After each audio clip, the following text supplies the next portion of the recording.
আসসালামু আলাইকুম ওয়া রাহমাতুল্লাহি ওয়া বারাকাতুহু। তোমরা সবাই কেমন আছো? আশা করছি তোমরা সবাই অনেক অনেক অনেক ভালো আছো।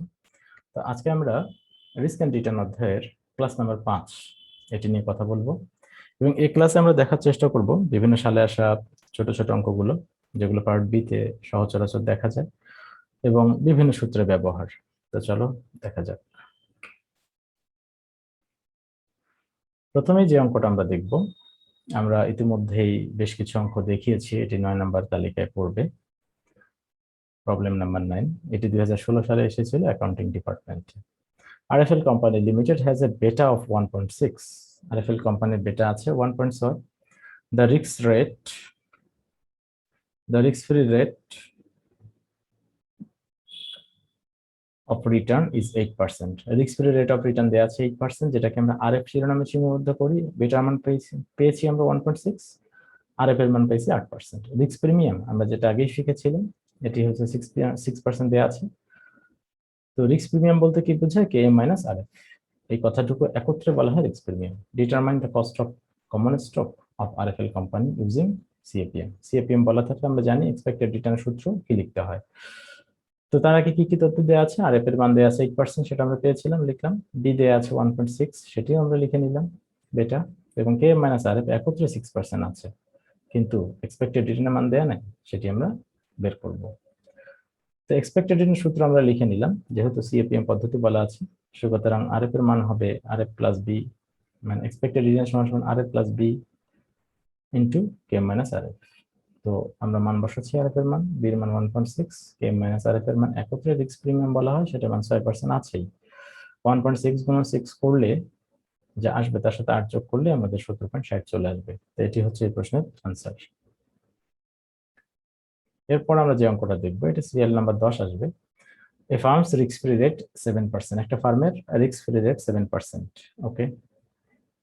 The rate of return on the market is 14%. মার্কেটের রেট অফ রিটার্ন দেওয়া আছে, মার্কেট রেট অফ রিটার্ন, যেটাকে আমরা কেএম এর মান বলি, 14% আছে।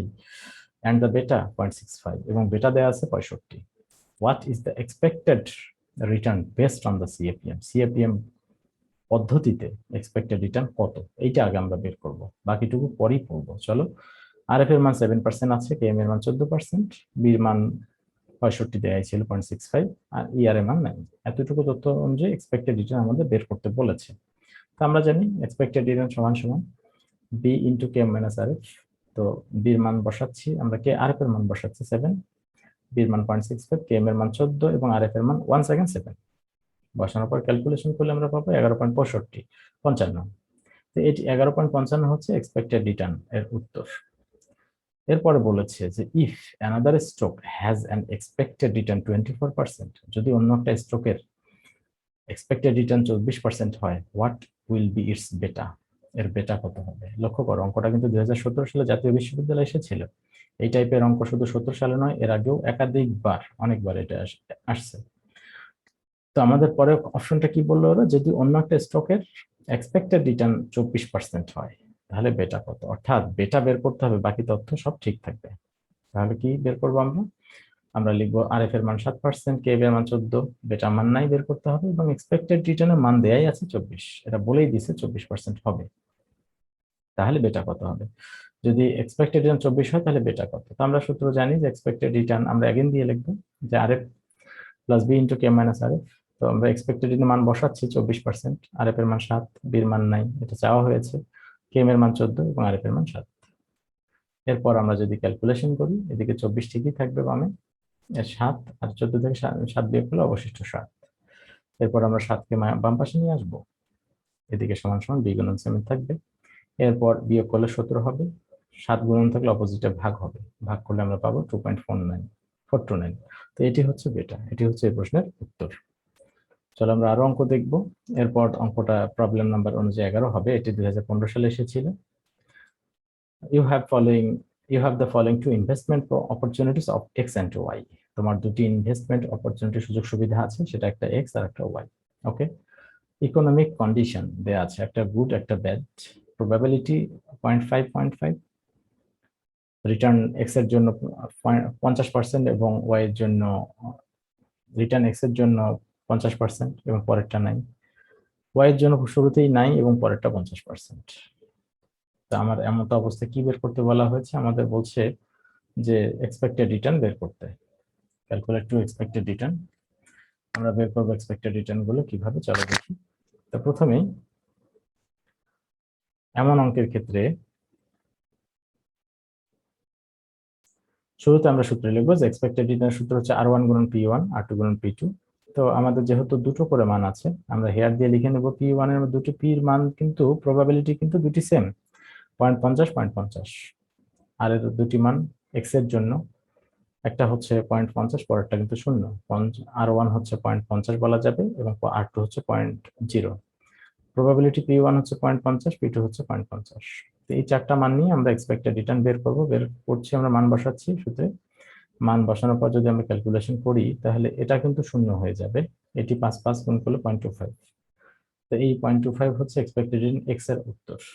ওয়াই এর ক্ষেত্রে সিমিলার সূত্র আমরা লিখবো, প্রবাবিলিটি ঠিকই থাকবে, আর এর মান চেঞ্জ হবে, R1 0 এবং R2 0.5। R1 0 R2 0.5, আমরা এই সূত্রে মান বসাবো। মান বসা আমরা ক্যালকুলেশন করছি 25%। এটি হচ্ছে এক্সপেক্টেড রিটার্ন ওয়াই এর আনসার। এরপর আমরা যে অঙ্কটা দেখবো এটি অত্যন্ত গুরুত্বপূর্ণ, 2017 সালে আসা। বিভিন্ন ডিপার্টমেন্টে ভাগ হয়ে অঙ্ক আসে, যার কোনো বোঝা যায় না সহজে। যেহেতু এখন B department accounting, management, finance, marketing, চারটা ডিপার্টমেন্টে ফিনান্স বই আছে। এক এক সময় এক এক ডিপার্টমেন্টে অঙ্ক রিপিট হচ্ছে। তো এটিও আমাদের 2017 সালে আসা। Standard deviation expected return and expected return of rate of return of stock x is 0.05, 0.05 and 0.15। কি দেওয়া আছে, standard deviation and expected rate of return.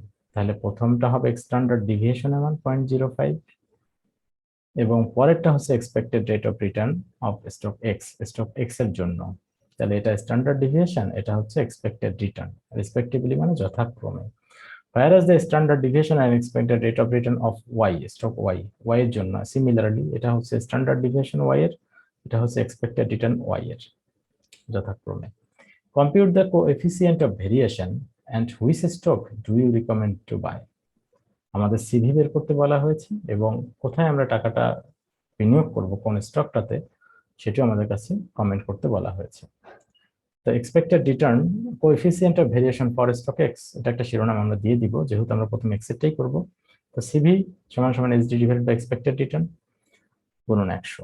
তো এসডি এর মান আমরা প্রথমে দেখতে পাচ্ছি 0.05 এবং স্ট্যান্ডার্ড এক্সপেক্টেড রিটার্ন 15। তো আমরা মান বসাচ্ছি, ক্যালকুলেশন করলে 33.33%।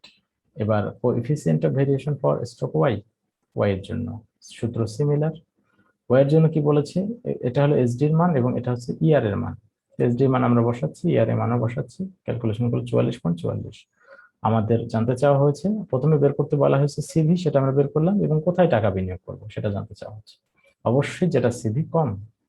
I recommended to buy stock X, আমি স্টক এক্স এ এক্স কেনার জন্য বা স্টক এক্স থেকে পণ্য কেনার জন্য রিকমেন্ড করছি, because it's lower CV, it has lower CV, এটার সিভি অনেক কম, তার মানে এটাই লাভজনক। So thanks for watching this video. If you learned something, please like, comment, share, and subscribe the channel. Then you will get update videos once again. Thank you.